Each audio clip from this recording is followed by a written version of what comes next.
Good afternoon, Spencer. Well, it's July, which means that the year is officially half over already.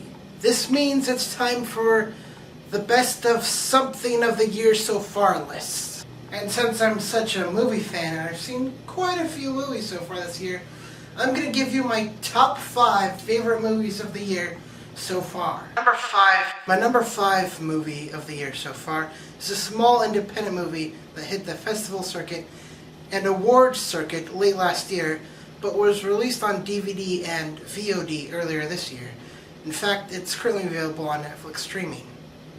That movie is Compliance. Now, I already challenged you to watch this movie, but for those who haven't seen that video, Compliance is a very dramatic, independent movie about what happens when authority is misused.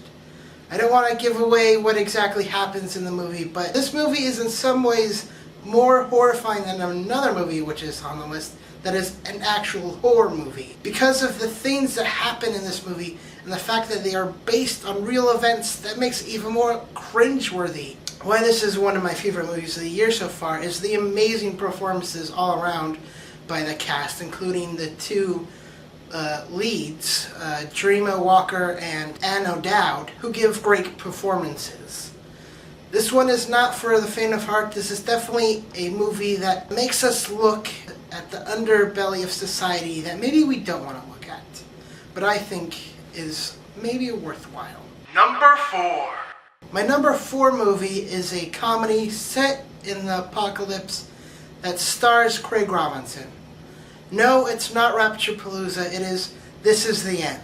Now, This Is the End is the comedy ensemble piece starring the likes of Seth Rogen, James Franco, Jonah Hill, Jay Baruchel, Craig Robinson, and Danny McBride. This movie is funny because all the actors are playing hyped up versions of themselves. They really poke fun of themselves and each other. There's also a slew of great guest stars. This includes guest appearances from the likes of Aziz Ansari, Kevin Hart, and especially Michael Cera gives a really funny performance. The people in this movie, their last couple films I haven't really been a fan of, except for maybe 21 Jump Street with Jonah Hill. But this one is top-notch, all-around funny, great huge laughs all the way through. Number 3. My number 3 movie of the year is a remake of a cult classic movie. It is The Evil Dead. This is, of course, the remake of the Sam Raimi film Evil Dead, is because it takes the story of the very first Evil Dead, not Evil Dead 2, which was kind of sort of a remake of Evil Dead, and it gives it new light, and I feel that the character development, especially with the brother and sister duo in this movie, were better than the original movie. Even though this movie doesn't have Bruce Campbell hamming it up through the film, and it doesn't have that goofy cheesiness of the original, it makes up for it with all-out gore and scariness that even freaked me out for a little bit. Amazing practical effects. They use very little CG in this movie, which is really uncommon for low-budget horror movies of the day. All around, really scary, fun, gore-filled film. That's my number 3. Number 2. My number 2 film is another indie film. This one starring Greta Gerwig and directed by Noah Baumbach. It is Frances Ha. This movie is about a 27-year-old woman in New York who's still trying to find her place in life. She is a dancer who's trying to make a living with the theater company she's currently working with.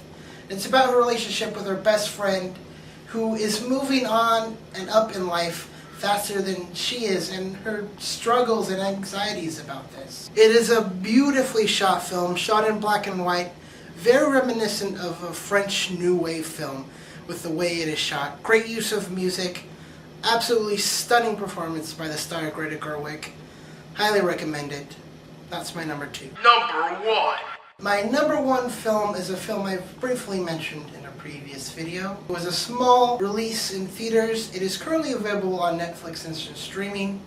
My number 1 film is Upstream Color.